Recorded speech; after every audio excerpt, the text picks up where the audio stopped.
यह कहानी वैशाली और गौरव की है। वैशाली अपनी शादी के 1.5 महीने बाद ही विधवा हो जाती है और उसके जीवन में अचानक ही पतझड़ आ जाता है। वैशाली को ऐसा लगता है जैसे वह संसार की सबसे बदनसीब औरत है। उसको अपना भविष्य अंधकार लग रहा है। वैशाली के घर में उसकी माँ थी और एक बड़ा भाई था, लेकिन वो सबसे मुंह मोड़कर अपनी पत्नी को लेकर कहीं और रहता था। इसलिए अब वैशाली को लगता था कि जिंदगी में कभी भी खुशियां नहीं आएंगी। गौरव की शादी 1 साल तक तो अच्छी चल रही थी, लेकिन फिर उसकी पत्नी और उसकी रोज लड़ाइयाँ होने लगी और दोनों का तलाक हो गया। तलाक होने के बाद गौरव अकेला सा हो गया और अपनी जिंदगी अकेले काटने लगा। वह नहीं जानता था कि अब उसका भविष्य कैसा होगा, फिर वह कभी किसी से शादी कर पाएगा या नहीं। तभी एक दिन वैशाली और गौरव दोनों ही किसी शादी में जाते हैं। वैशाली की एक सहेली गौरव को जानती थी और उसी ने ही उन दोनों को मिलवाया। गौरव से मिलकर वैशाली को अच्छा नहीं लगा, क्योंकि गौरव अपनी पत्नी के बारे में नेगेटिव बातें कर रहा था। यह सुनकर वैशाली को गौरव पर गुस्सा आ रहा था कि वह औरत के बारे में इतना गलत कैसे बोल सकता है।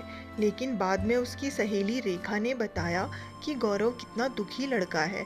वह अच्छे खासे पैसे कमाता है और उसका परिवार वाले भी बहुत सीधे साधे हैं, लेकिन फिर भी उसकी पत्नी ने उसे तलाक लेकर दूसरी शादी कर ली।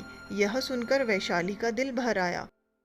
वह मन में सोचने लगी कि एक शरीफ लड़के को मैं बिना मतलब के ही बुरा समझ रही थी। तो उसी दिन से वैशाली के मन में गौरव के लिए प्यार जाग गया। तभी कुछ दिनों बाद वैशाली ने अपनी सहेली रेखा से कहा कि मैं गौरव को चाहने लगी हूँ और मैं उसे पसंद करती हूँ। अगर रेखा तू कुछ उपाय करके मेरी दोस्ती गौरव से करवा दे तो शायद मेरी ज़िंदगी संवर जाएगी। तो रेखा ने कहा, ठीक है, तू कहती है तो मैं किसी बहाने से गौरव को अपने घर बुलाती हूँ। मैं उसे तेरी सारी कहानी पहले ही बता दूंगी, फिर तू भी आ जाना, आगे तुम दोनों की किस्मत। तभी रेखा अपने जन्मदिन का बहाना करके गौरव को अपने घर बुलाती है और रेखा गौरव को वैशाली की बीती हुई सारी बातें बताती है और उसे ये भी बताती है कि शादी के 1.5 महीने में ही वैशाली विधवा हो गई थी। गौरव को वैशाली का ऐसा हाल देखकर बहुत दुख होता है।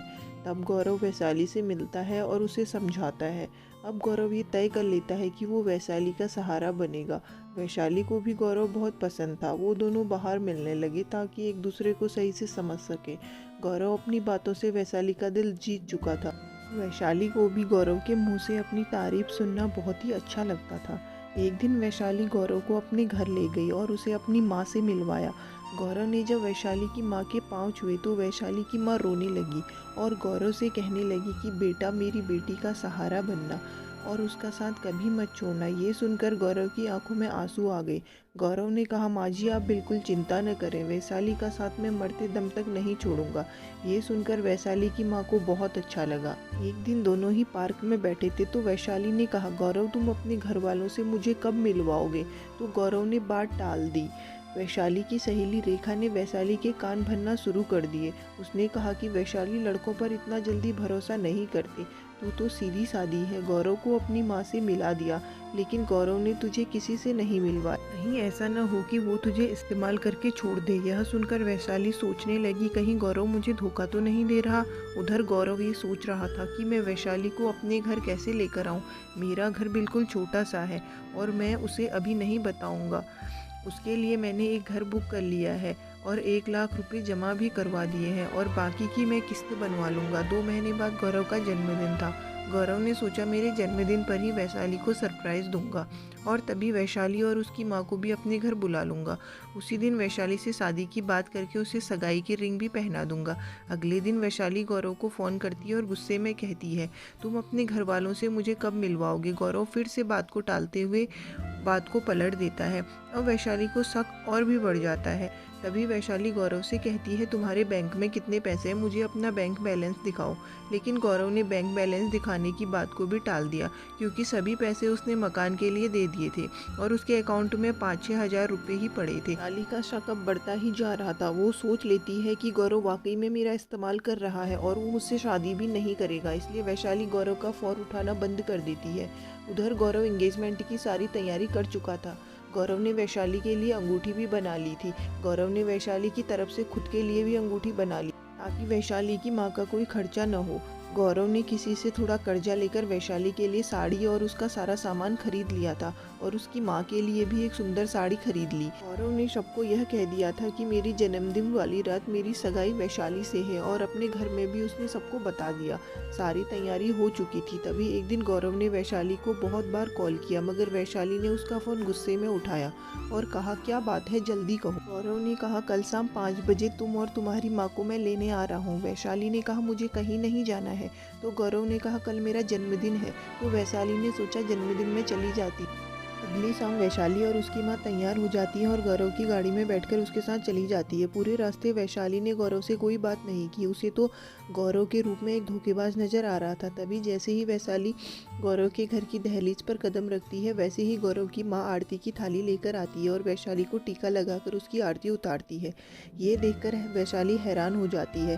तभी वो भी गौरव की माँ के पाँव छूने लगती है और उसकी माँ उसे अंदर आने के लिए कहती है। सभी लोग खड़े थे, गौरव की भाभी, गौरव के भतीजा भतीजी और गौरव की माँ और उसके पिताजी। सभी लोग वैशाली और उसकी माँ का स्वागत करते हैं और बैठने के लिए कहते हैं। अब गौरव का जन्मदिन भी बन जाता है। उसके बाद वैशाली जाने को कहती है तो गौरव की माँ कहती है, बहू तुम्हें जाने के लिए नहीं बुलाया है, हमेशा के लिए यहीं रहने के लिए बुलाया है। वैशाली समझ नहीं पाती। तभी गौरव की भाभी 2 फूलों की माला और एक प्लेट में 2 अंगूठी लेकर आती है। यह देखकर वैशाली गौरव की तरफ बड़े आश्चर्य के साथ देखती है। तभी गौरव एक अंगूठी वैशाली के हाथ में रख देता है और कहता है, आज हमारी एंगेजमेंट है वैशाली, और इस बात के लिए मैं तुम्हें सरप्राइज करना चाहता था। तुम्हें ये रिश्ता मंजूर है ना? वैशाली रोने लग जाती है और मन में यह सोचती है कि मैंने किस लड़के पर शक किया। गौरव ने नए मकान के कागज भी वैशाली के हाथ में रख दिए और कहा कि वैशाली, ये मकान मैंने तुम्हारे लिए लिया है। वैशाली की आंखें अब अपने आंसुओं को रोक नहीं पा रही थी। तभी वैशाली ने मकान के कागज अपनी सास के हाथ में रखते हुए कहा कि माँ जी, मुझे इसी घर में रहना है आपके साथ। घर के सभी लोग खुश हो जाते हैं। तभी गौरव कहता है, वैशाली, तुम्हारी माँ भी हमारे साथ ही रहेगी, भला वो अकेली कैसे रह पाएगी। ऐसा करते हैं, जो मकान मैंने लिया है वो पास ही में है, माँ को तुम वहीं शिफ्ट कर दो ताकि तुम अपनी दोनों माँ को संभाल सको। अब सब कुछ ठीक हो गया था। कहाँ वैशाली एक शक की वजह से सब खत्म करने जा रही थी। ये गलती उसे बहुत महंगी पड़ने वाली थी, मगर वैशाली ने गौरव के घर जाकर अच्छा ही किया।